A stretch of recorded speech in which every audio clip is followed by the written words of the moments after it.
Have you ever been working on a mix for days and just couldn't get it done? Have you ever spent hours tweaking a compressor? Are your clients fed up with the time it takes you to return their projects? Well, if you've answered yes to any of these questions, this video is for you.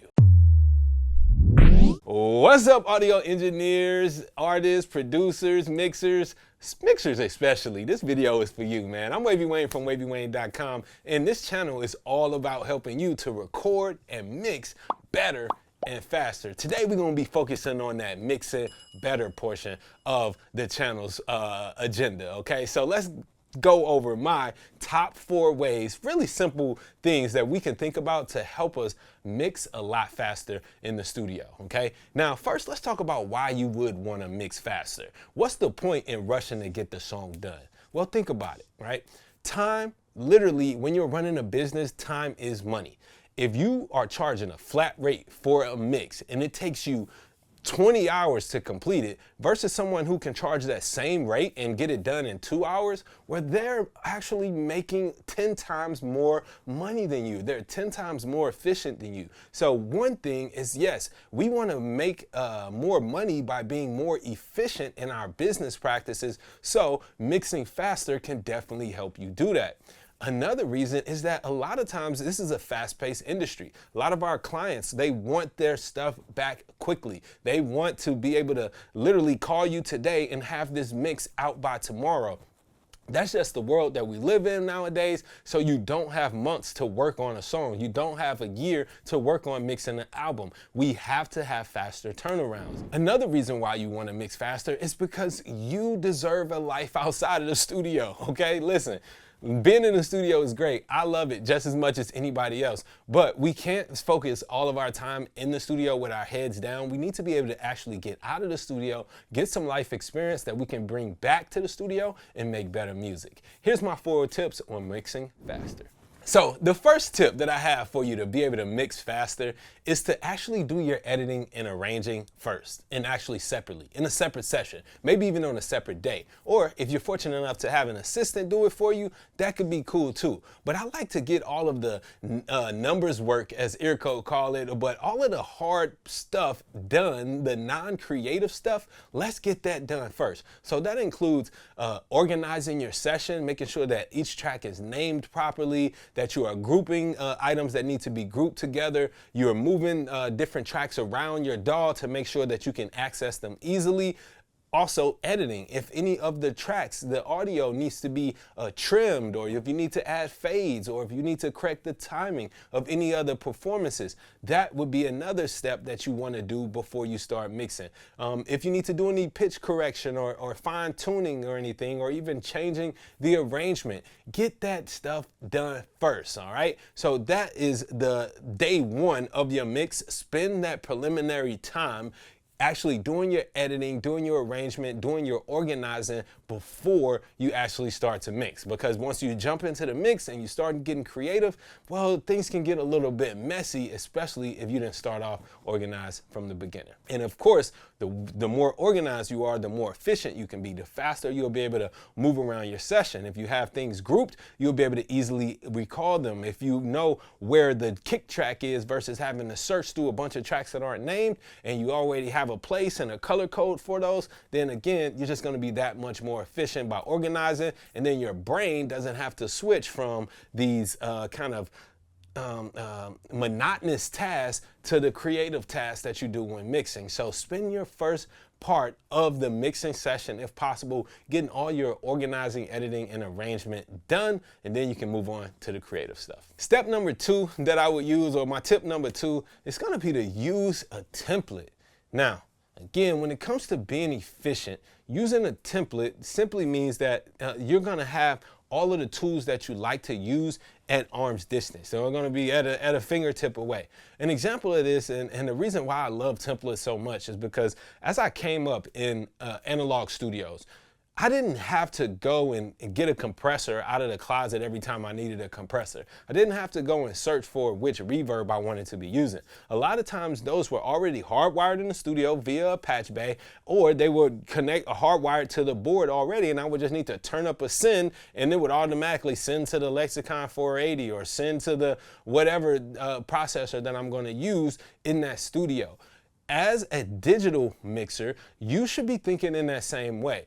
Have the tools that you know you're going to be reaching to already set up in the session so that you don't have to take time away from that creative spark that you have to go and search for different tools, okay? And you'll just be able to just move so much more faster and keep your creative ideas flowing so that when you hear somewhere that needs a delay, all you have to do is turn up the delay send. You don't have to pull it up and set the settings and yada, yada, yada. So creating or using a template that you can get, of course, from my website, Wavy.wav, that I'll leave right down in the description. Those templates are made to help you just work a lot faster. I use templates on every single session that I do because there are certain tools that I reach for every session. Now, the templates are completely customizable. You can change them how you want to fit the song that you want to. Use what you need. Don't use what you don't need. It's not like you have to use every single thing inside of a template every time, but having the tools ready and available for you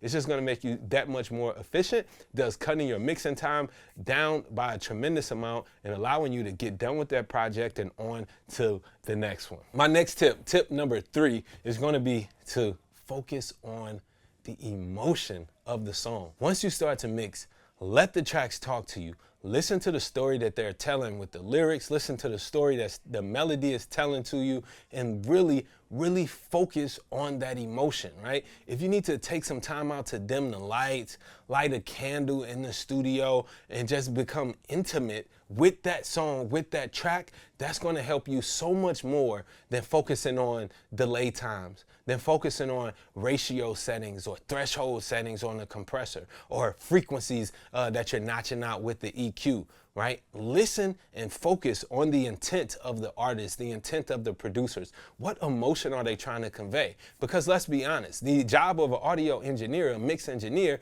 is to convey that emotion through the speakers, not to get some technically perfect thing that's perfectly balanced in the 10K and has a nice 40 hertz 808.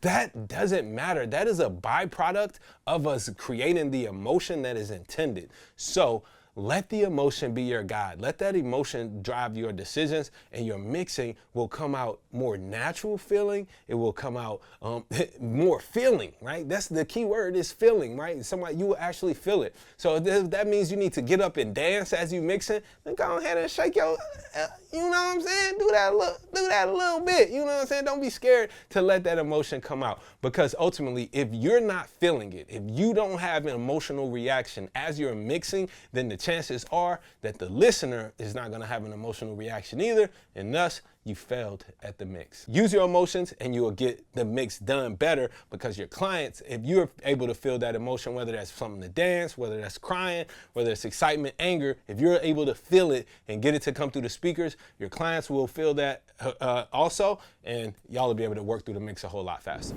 So my next tip is going to be, hold on one second.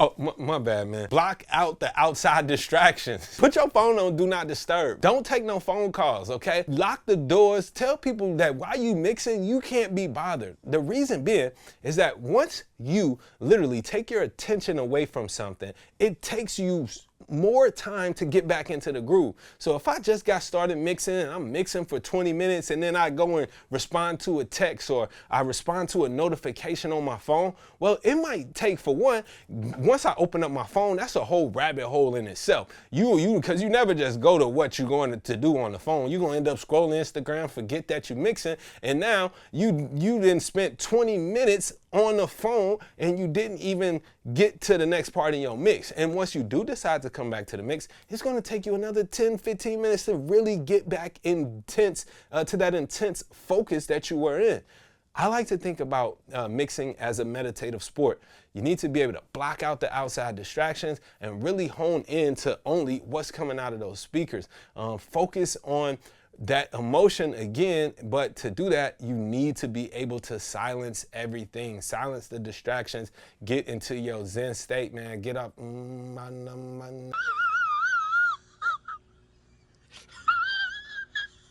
You know what I'm talking about? Like, I might seem like it's funny, but it's so serious. Put that do not disturb on your phone. Let people know, hey, I'm gonna be mixing from this time to this time, and I need this time to myself, or I need this time undisturbed. Please don't call me, don't text me. And it's okay to not be a slave to your phone. You don't have to respond to every single call or text. You're not a 911 operator. So if you turn your phone off for an hour, whatever's happening is going to be okay, because listen, there ain't really much you can do about it anyway, okay? So that's my final tip, is to really block out the distractions and focus on what you're doing for chunks of time. Often I'll block out like 45 minutes at a time, and I'll set a timer and put my phone on do not disturb and work for 45 minutes, and then I'll spend a little 15 minutes taking a break, and then come back and work for another 45 minutes if I need to, right? You will be so surprised at what 45 minutes of intense, dedicated work time can do for you. You'll be so much, you'll have achieved so much more than if you're just constantly multitasking. You mixing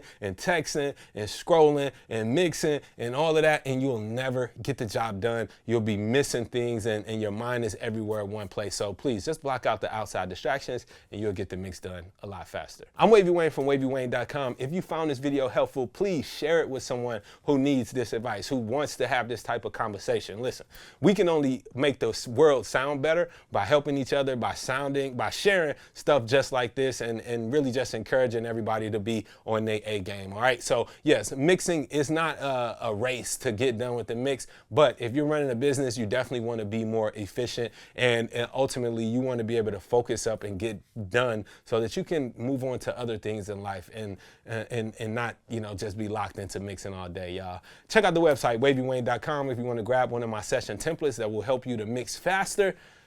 They're available for Pro Tools, Logic, Luna, FL Studio even, and Studio One. All right, be dope.